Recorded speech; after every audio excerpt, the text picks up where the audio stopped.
Na, aš nesu tos srities žinovas ir specialistas, čia yra mūsų auditorijai žymiai garbesnių naftininkų geologų, ne tik Ignas Bičiūnas, bet ir Petras Lapinskas ir Leonardas Flaškovas, kurie tyrinėja tos laikotarpio organinius ir naftingumą jų.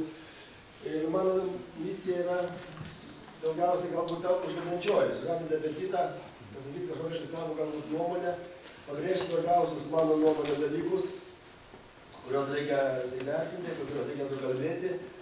O šiaip mano žinios apsiriboja, kaip ir daugelis jūsų, turbūt interneto ir Europos parlamento užsakytomis apžvalgomis. Na, nebent jų vertinimas būtų iš geologinio taško šiek tiek. Na, pirmiausia, aš norėčiau pasakyti, kad aš nelinkęs vartoti sąvokos skalūnų dujos, nes tai yra toksai, biškai, žargoniškas terminas. Tos dujos yra ne skalūnuose, o gelyte, leurolite, mergelyje ir įvairios vėlianose, kurios nėra skalūnai. Ir kalbėti reikėtų, todėl aš linkęs vadinti išsklaidytais angliavandeniliais ir pabrėžiu angliavandeniliais, būtent kadangi kalba eina ne tik apie dujas, bet ir apie naftą. Nes tokiam pavydale, tose vėlianose yra taip pat nafta, beje, jos turėtų būti daugiau negu kas pačių dujų. Na, porą žodžių apie geologiją. Pirmiausia, mūsų geologinė sandara yra tokia, kad kaip žinot, Lietuva yra vakarinė dalis yra Baltijos nuskridimo baseine, kur kristalinė pluta yra įdubusi per beveik pustrečio, šiek tiek daugiau kilometro. Ir visos storymės, kurios klostėsi ant tos plutos, taip pat įsidūrė tam tikrame gylyje. Ir įvairiais laikotarpiais įvairiose geografinės aplinkose klostėsi įvairios nuosėdos, iš jų sudarė įvairios uolienos. Ir tarp jų buvo keletas laikotarpių, Ordovike ir Silūre, kada nuosėdose susikaupė gana didelis kiekis organinės medžiagos. Tai yra keli lygiai Ordoviko laikotarpyje ir lygiai dvi storymės Silūro laikotarpyje, Vandoverio ir Vajanlokio. Bendras tos storymės plotas įvairiais vertinimais yra apie 160–150 metrų, o organinės medžiagos kiekis tenai siekia 15–17%. Tai yra ta vadinama TOK, tai yra bendra organinė anglis. Ir kad iš tos anglies susidarytų angliavandeniliai, tai tiksliau neišreikėtos organinės medžiagos, reikia dar vienos sąlygos temperatūros. Tai sakant, tarp sustarimų turi būti organizuoti tam tikrą gylį. Ir kai pasiekia temperatūrą viršijančią 60–70 laipsnių, angliavandeniliai, tai yra organinė medžiaga skyla ir susidaro angliavandeniliai, priklausomai nuo temperatūros arba dujų arba naftos pavidalų. Ir Lietuvoje, o tokios sąlygos, pagal tos daktaros Onytės Danevičiūtės medžiagą, buvo maždaug tam plote, kuris brėžtas tą raudoną storą punktyrinę liniją. Tai yra maždaug plotas, kurioje galėjo vykti susidarimas iš organinės medžiagos angliavandenilių. Ir tas plotas apima apytikriai 6000 kvadratinių kilometrų, šiek tiek mažiau. Na, kiek tų angliavandenilių susidarė, yra labai įvairios nuomonės, labai įvairios skaičiavimai, ir mūsų geologų, ir amerikiečių geologų. Ir nekeista, kad tie skaičiai skiriasi dėl to, kad nežinia tiksliai, kur buvo tas temperatūrinis kontūras, kur galėjo sudėti angliavandeniliai, nežinia tiksliai, kaip pasiskirstė organinė medžiaga tame tuose sluoksniuose, tas pačius tų sluoksnių storis taip pat kinta. Taip sakant, yra daug nežinomųjų to lytyje, kuri rodo, kiek angliavandenilių galėjo susidaryti mūsų gelmėse. Bet vertinimai yra maždaug tokie apytikriai. Jie atitinka, tai yra pagal Danevičiūtės duomenys. Čia aš norėčiau pasakyti, kad geologiniai naftos ir angliavandenilių ištekliai vertinami paprastai dviem skaičiais. Tai yra bendri, geologiniai, angliškai oil in place, tai yra visa nafta arba dujos, kurios yra produktyviame sluoksnyje arba storymėje arba teptinyje. Ir išgaunami ištekliai ir tai jų dalis bendrųjų, kurio galima išgauti dabartinėmis techninėmis priemonėmis. Ir noriu pasakyti, kad iš naftos visos pasaulyje šiuo metu išgaunama tik vidutiniškai 34,5%. Virš 60% naftos paliekama kol kas sluoksnyje. Tiesiog nėra priemonių jos išgauti arba tai yra pernelyg brangu. Tai vat, išgaunami ištekliai. Kaip matote, bendri ištekliai yra vertinami gana didelių intervalų, o išgaunami ištekliai pagal vėlgi mūsų geologų duomenys gali sudaryti 10 arba net 1%. Tik tai bendrųjų išteklių ir jie įvertinimo tokiais skaičiais. Nafta 91 milijonas kubinių metrų, dujos 2,5 milijardo kubinių metrų. Tai yra visame tam 6000 arba 5500 km² plote. Na ką tai reiškia tie skaičiai? Lietuva suvartoja apie 4-5 milijonus tonų naftos per metus. Mažeikiai perdirbt gali 12 milijonų tonų per metus. O dujų Lietuva sunaudoja apie 3 milijardus kubinių metrų. Taip pat galime įsivaizduoti, kiek tie ištekliai yra reikšmingi. Na, aišku, 10 procentas tai yra minimalus galbūt išgavimo koeficientas, galbūt galima vertinti 10, bet čia jau, taip sakant, yra aritmetika, kuri yra mažai pagrįsta. Bet tai yra, taip sakant, tokie ekonominiai pradiniai duomenys. Na, kalbant iš šitų dujų arba iš valytųjų angliavandenilių gavybą, ją tik tai viena vieta pasaulyje, kur išgauna, tai ją padarė. Jinai, aišku, padarė didelę įtaką energetiniam ją balansui. Padidėjo mažiau 25 procentais dujų gavyba ir dabar išvalytėje angliavandenilių dujos sudaro 41 procentą ją dujų gavybos. Ir, kaip matote, prognozai yra dar šiek tiek turėtų kilti tas procentas. Bet aš norėjau ką pasakyti dar šito paveikslėliu. Jeigu matote, kada gavyba prasidėjo, praktiškai 2006-2007 metais. Reiškia, 2000 metais iš išvalytų angliavandenilių, iš tų skalūnų dujų buvo išgauti 2 procentai visų JAV išgaunamų dujų.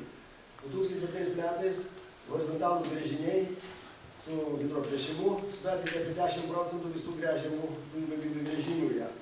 Taip sakant, tas didelio masto dujų, aplamai išvalytų angliavandenilių gavyba JAV, naudojant dabartinės tas technologijas, tai yra hidroplėšimą ir horizontalų gręžimą, prasidėjo praktiškai prieš keletą metų. Nors pirmieji gręžiniai dujoms buvo gręžti apie 19 amžiaus pradžioj.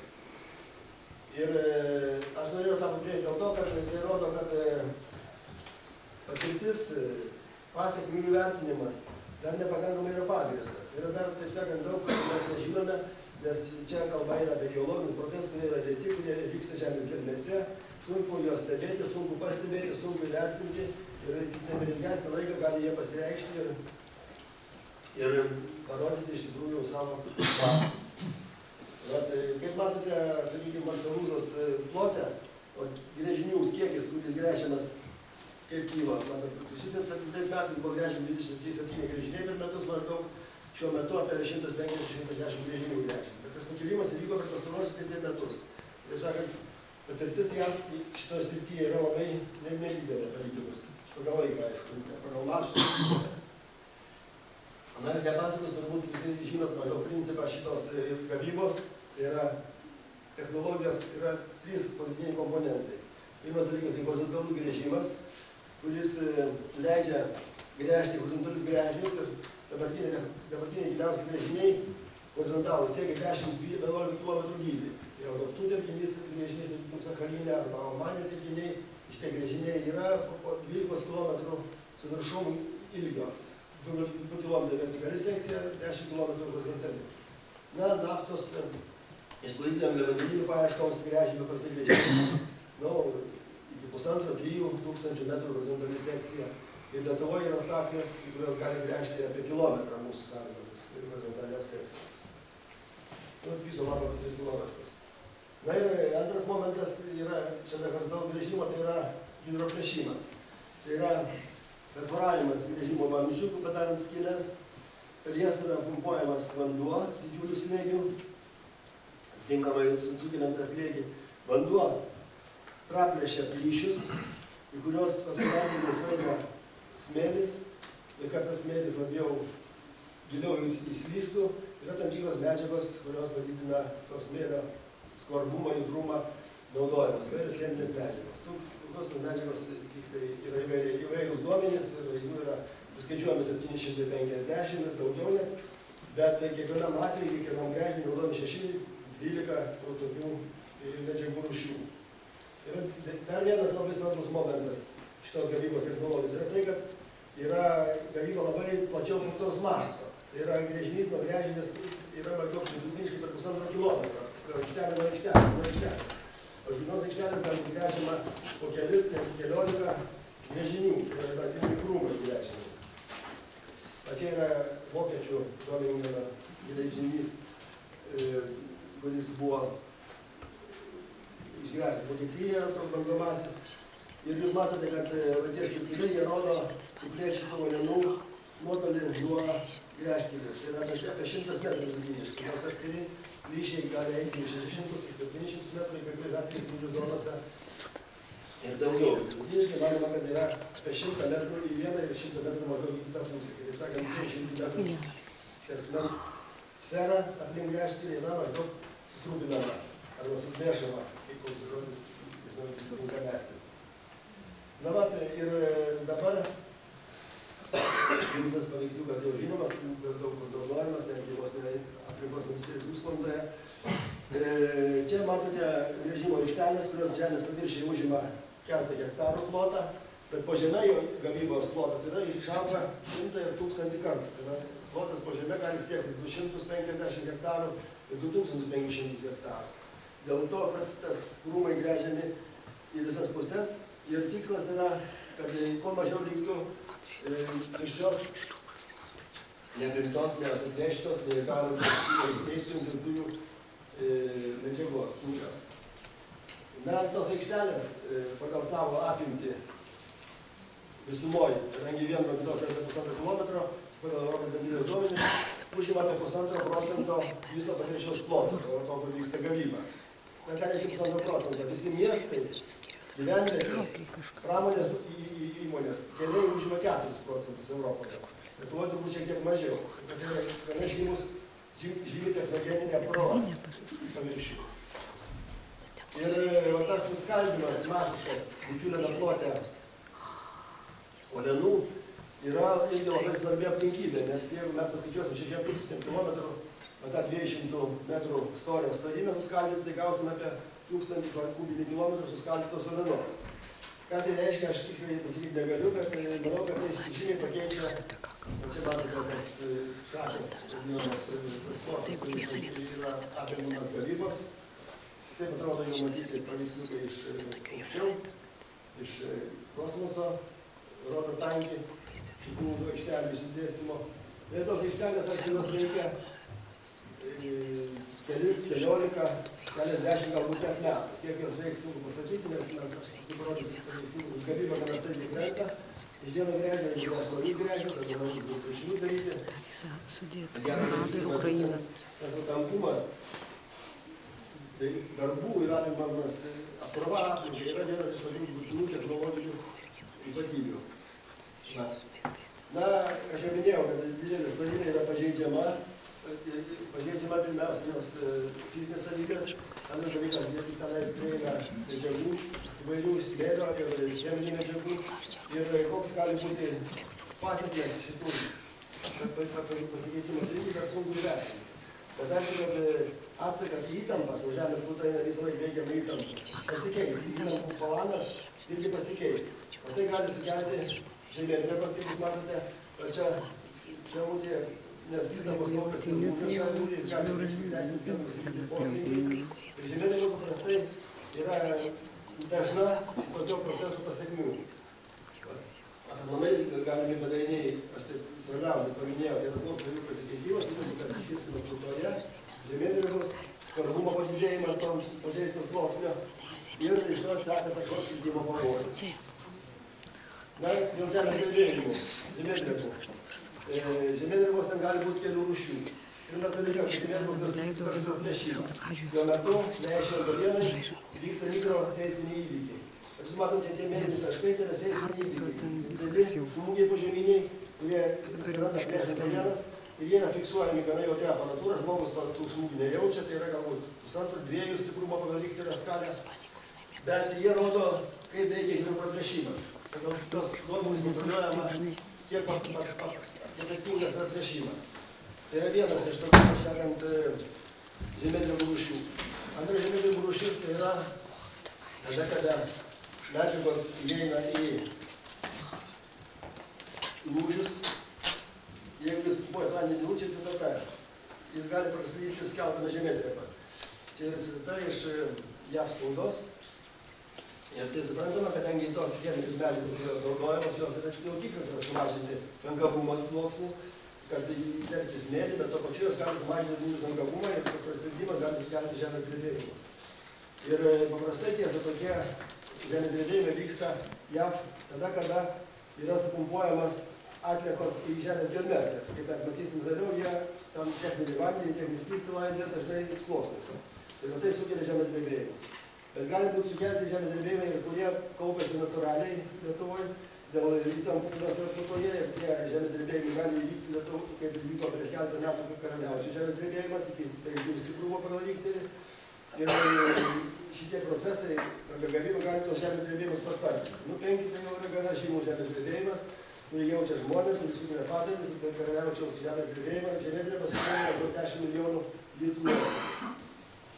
Bet čia matote apie paveiksliuką, kuris apibendrinant duomenis JAV geologijos tarnybos, kiek padidėjo žemėdrebų JAV centrinėje dalyje, ten viršūnė koordinatės, centrinėje dalyje, kur daugiausiai vyksta gavyba. Ir žemės drebėjimų kiekis pašoko keletą kartų. Keletą kartų pašoko, 6-7 kartus, ar Kanzase iki 10 kartų. Na, aišku, tai daugiausiai nestiprų žemės drebėjimai. Kaip aš minėjau, tai iki 4,5, bet indukuoti žemės drebėjimai, tai žmogaus sukelti gali siekti per 7. Tai yra tokiu atveju buvę Kinijoje, Uzbekijoje ir kitose vietose. Tai va, aš specialiai įdėjau. Tai aišku, ne visada yra 100% įrodoma, kad žemės drebėjimai susijęs su šitą gavybą. Bet dažnai tai yra akivaizdu, nes tas grafikėlis, matote, grafikėtas, jisai sutampa pagal laiką su gavybos intensyvėjimu JAV. Na, o lūžių Lietuvoje yra, čia yra Šalto Sauliaus profesoriaus schemutė, kuri parodo, kad yra ir keletas stiprių lūžių zonų, ir tik tai ten bus galimų darbų plote. Ir šitie lūžiai turi būti, aišku, ištirti, įvertintas jų seismingumas ir atitinkamai tų darbų pavojingumas. Na, kitas dar dalykas, kaip aš minėjau, kad sluoksnis skvarbumas padidėja. Sluoksnis, kuris buvo nesvarbus, tas molingas produktyvus sluoksnis, jisai pasidaro svarbus, nes svarbumo padidinimas yra hidroplėšimo tikslas. Tam jie daro, kad pasidarytų sluoksnis skvarbus, tai yra, kad galėtų migruoti cheminės medžiagos. Skvarbumo padidėjimas, jisai potencialiai gali sukelti jų migraciją. Vėlgi, mūsų atveju geologiniam sąlygom ta tikimybė yra tokia didelė, bet jinai vis tiek yra. Dėl to, kad kol gręžinys sudaro slėgio depresiją, tai dujos skiriasi į gręžinį ir tas skvarbumas veikia taip, kad metanas ir kitos dujos iš sluoksnio eina į gręžinį. Bet kai gręžinys atidirba savo ir yra uždaromas, jos ieško kitos, taip sakant, slėgio depresijos. Tai gali būti, kad tai gali būti lūžis, kurio tos medžiagos kils aukštyn ir kažkada tai gali pasiekti ir galbūt vandeningus horizontus. Čia tikimybė, kaip mes sakiau, mūsų sąlygomis ir nedidelė, nes atskiria mūsų stojime Simūro didelę storymę silpnai laidžių arba nelaidžių molenų, merdelių molingų, molių, anhidrito ir taip toliau. Bet kai kurie lūžiai yra aktyvus Lietuvoje, kai kurie lūžiai yra laidus. Čia profesorius Mokaiko duomenimis jisai tyrė helio dujų išsiskyrimą kai kuriuose lūžių vietose ir pastebėjo ten žymes helio anomaliją. Tai helis išsiskiria iš kristalinio pamato. Reiškia, jisai pakyla tais lūžiais iki pat paviršiaus, rodo, kad jisai yra svarbus ir ta migracija teoriškai yra galima. Na ir dabar dar vienas momentas, tai yra vanduo. Vanduo, kuris naudojamas hidroplėšimui. Aš minėjau, kad tai yra mišinys, kuris yra vanduo, 98 kartus daugiau procentų, smėlis arba keraminės medžiagos ir cheminės medžiagos, kurios reikalingos tam smėlio judrumui padidinti arba kitiems dalykams. Tos cheminės medžiagos sudaro įvairiais vertinimis nuo 0,2 iki 2 procentų. Ir kaip aš minėjau, jų sudėtis nėra visiškai aiški, bet tarp jų yra ir tokių, kurios yra kancerogeninės arba toksinės medžiagos. Dar vienas dalykas, kad tas vanduo, kuris patenka į sluoksnį, jisai pasitvirtina neutronis iš to sluoksnio, iš ardomų molenų. O tos organinės molenuose yra ir radioaktyvių elementų, kadangi jie organinė medžiaga formuoja radioaktyvius elementus, ir sunkiųjų metalų yra, ir kitokių sūrymo mikroporose, kuris patenka į tą vandenį, kuris įpumpuojamas į žemės gelmes hidroplėšimui. Dalis to vandens grįžta atgal į paviršių. Kokia dalis, pagal Europos bendrijos vertinimus, tai yra nuo 0 iki 75 procentų. Reiškia, didžioji dalis nuo 0 tai reiškia negrįžta niekur. Jie gali likti žemės gelmėse. Ir kokia dalis lieka, Nuo ko tai priklauso, kol kas nevisiškai aišku. Bet yra problema, kur tą vandenį dėti, kadangi čia naudojami didžiuliai kiekiai vandens. Jūs žinot skaičius, nuo 10 iki 40 tūkstančių kubinių metrų vandens vienam gręžiniui. Vidutiniškai tai vertinama maždaug 20 kubinių metrų, 25 tūkstančių kubinių metrų vandens. Taigi didžioji dalis, arba didelė dalis lieka gręžinyje. Pavyzdžiui, Lenkijoje, čia geologinių statybų duomenimis, buvo naudojama hidroplėšimui vadinamajam 17 tūkstančių kubų vandens, iš jų grįžo kažkur tai mažiau kaip 3 tūkstančiai. Reiškia, didžioji dalis liko sluoksnyje. Ir sluoksnyje palikimas to vandens yra, aišku, pagalba tiem, kurie turi tą vandenį sutvarkyti. Tokie vanduo tvarkomas tokiais būdais. Pirmiausia, jisai yra valomas, įsileidžiamas į upes, taip pat pripažįsta, kad tai neefektingas būdas, nes dalis vandens, ypač druskų lieka tam vandenyje. Antras dalykas, jisai nevalytas suleidžiamas į vandeningus sluoksnius, virš produktyvaus horizonto arba po produktyvų horizontų. Arba, jeigu gavyba leis kur nors Texase ar Kanzase, dykumose, tai paliekamas garinamas atviros talpose, kartais purškiant garinamas, o liekana druskata sandėliuojamas saugyklose. Ir ketvirta alternatyva, kurią aš parodžiau raudonai, čia mano priedas, tai paliekamas sluoksnyje. Nes aš manau, kad jeigu jisai gali grįžti ir negrįžti, tai, pavyzdžiui, kai gręžinys baigia savo darbą, tai ten galima sąmoningai palikti tą vandenį, to pačiu sumažinant jo kiekį paviršiuje. Ir nieks nepasakys, ar tai sąmoningai padaryti ar nesąmoningai. Tai gali būti irgi vienas iš būdų mažinti to vandens kiekį. Vandens kiekis, kaip aš minėjau, vienam gręžiniui yra 10 tūkstančių kubų, jeigu gręžinių yra tūkstančiai, pavyzdžiui, Lietuvos šitam plotui 6 tūkstančių kvadratinių kilometrų, reikėtų vėlgi apžapžamokas maždaug 2,5–3 tūkstančių gręžinių, tai gali koks tai kiekis vandens sukasi šitam visam rate. Ir kiek reikia jį pastoviai tvarkyti. O vandens palikimas dėmėse yra draudžiamas Lietuvos įstatymu, o čia yra kažkoks, kuris tai pasako. Aišku, čia yra pasakyta, kad draudžiama naudoti natūralias žemės dėmėse, galima sakyti, kad tai nenatūralius, nes plėšimus gali plyšti. Bet vis tiek naudojamas, saugomas, pavojimų toks atveju žemės dėmėse galima tik tai specialiai įrengtos valgyklos. Tai negalima įpumpuoti, palikti jį, taip sakant, geologiniai procesų valiai. O šiuo metu taip yra. Kaip minėjau, didžioji dalis lieka sluoksnyje ir kaip jis elgsis, ar jis migruos, ar jis bus vietoje, kaip jis pakeis sluoksnių savybės, kaip bus reaguojama į kitas geologinius procesus. Toj vietoj nieko mes šito numatyti tiksliai negalime. Dabar padariniai paviršiuje. Grįžtamos skaidrelės, kuri rodo akivaizdžiai, kiek paviršiuje reikia. Aš jau minėjau, kad apie 1,5 procentus paviršiaus yra užima aikštelės, tarp jų yra komunikacijos, keliai, tarp jų gali būti vamzdynai. Ir tai be abejo keičia situaciją žemės paviršiuje. Na, tai reikia ir gamtinė sistema, tai reikia ūkinė sistema, tai reikia gyvenamąją žmonių aplinką. Ir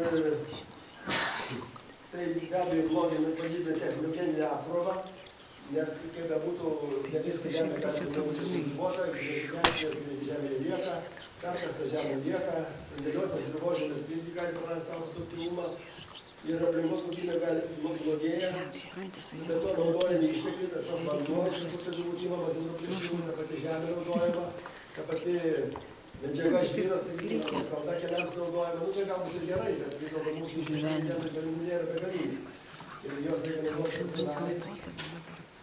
Ir tai padidina jų išsirikojimą. Na, aš manau, kad apie tai pakalbės profesorius Povilas Kavaliauskas, tai čia šie žinovas, ir galbūt mažai kas kalba, nes susitelkė ne saugomos teritorijos. Saugomos teritorijos negalima daryti naudinius gavybos. Nes nėra nieko reglamentuota horizontalūs gręžiniai. Jie gali eiti po saugomą teritoriją, o šiandien jų niekas nedraudžia.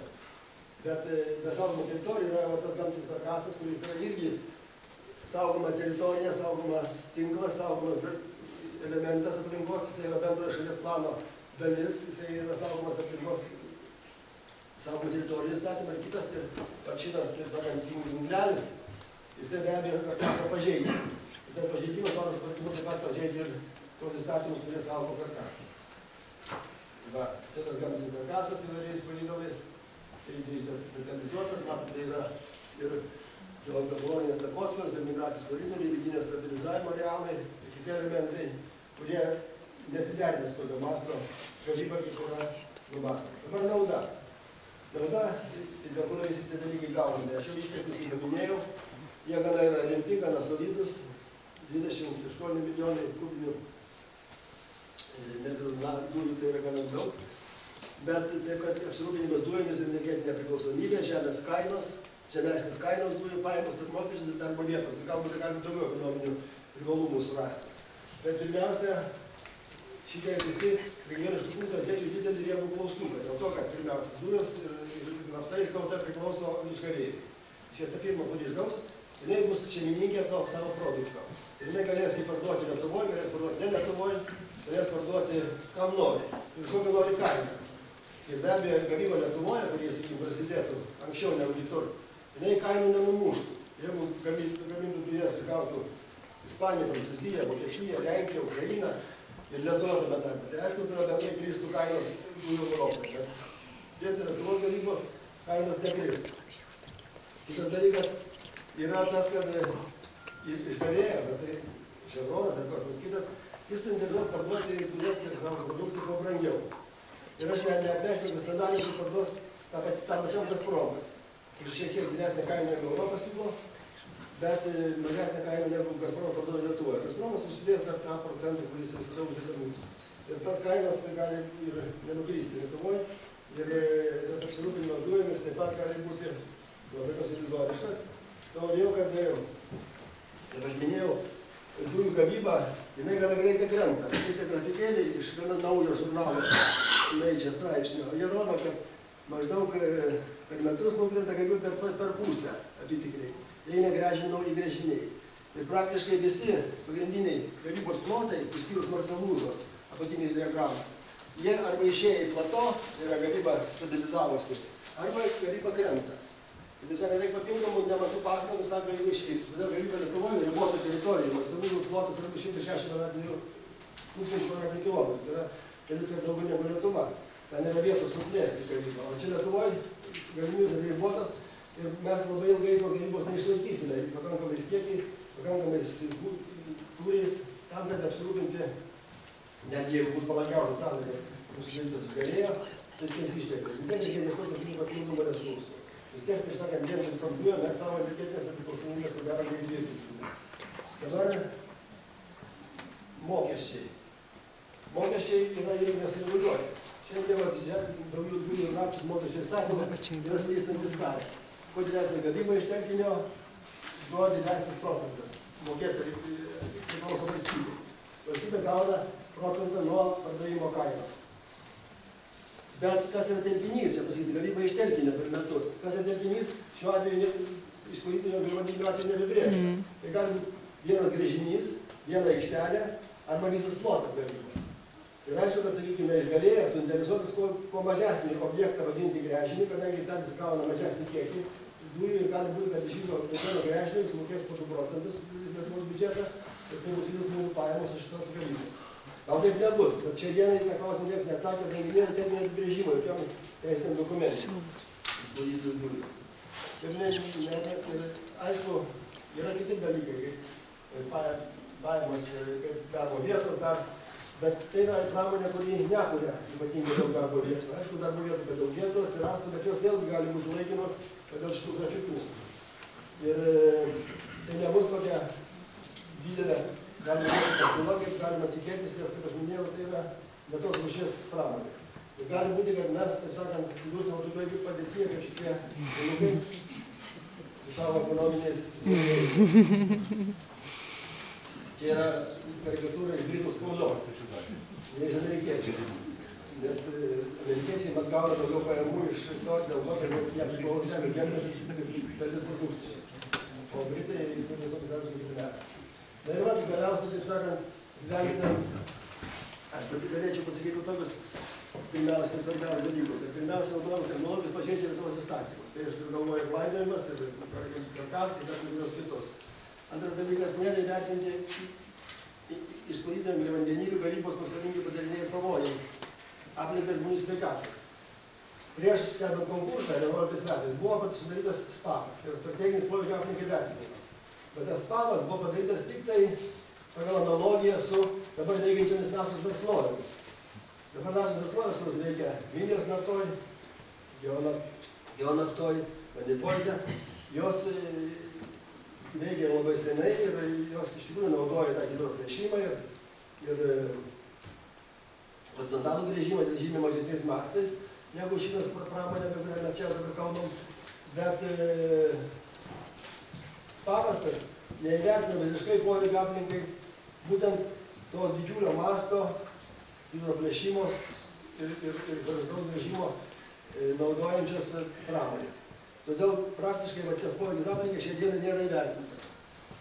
Dabar Lietuvos ekonominė nauda ir sąlygos, apie ką mes kalbėjome, niekur neaptarta. Ir čia, kad ekonominiai modeliai nėra, kiek žinau, sudaryti, kad būtų galima pasakyti, taip iš tikrųjų mes laimėsim tą ir tą, tuo labiau nėra kažkokių įstatymų, kurie garantuotų tos laimėjimus. Kaip minėjau, mokesčiai už dujos ir naftos išteklius yra kol kas mums dėl nelabai palankus. Na ir tuo pačiu Lietuvos teisės sistema nepakankamai parengta šių darbų priežiūrai veiksmingam reguliavimui dėl įvairių priežasčių, apie kurias šiandien nekalbėsime, dėl to, kad, sakykime, Lietuvos geologijos tarnyba negali prieiti medžiagos, kurią gauna vežėjai. Pavyzdžiui, negali gauti duomenys išvestinius rezultatus iš tyrimo, bet jie negali gauti pačio kerno. Negali gauti geofizinių duomenų, kad galėtų sudaryti savo alternatyvus modelius, savo vaizdą, savo supratimą apie žemės gelmes. Nes taip numatyta žemės gelmių įstatyme. Aš tai galiu rodyti. Va čia, pavyzdžiui, žemės gelmių įstatymas. Pirmas redakcija, kur parašyta, kad duomenys apie žemės gelmes, tai visi duomenys gauti naudojant žemės gelmes. Tai apie gręžinių kernas.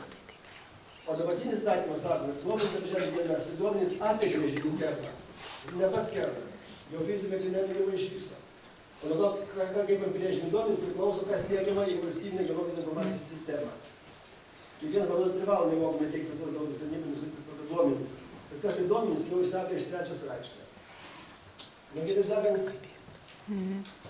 klausimas toksai yra, ar galima dabar leisti išskaitant gamininių Lietuvoje gamybą. Tai tą klausimą kiekvienas gali atsakyti pats. Aš čia, kaip sakant, tai klaustuką palieku. Ačiū už dėmesį.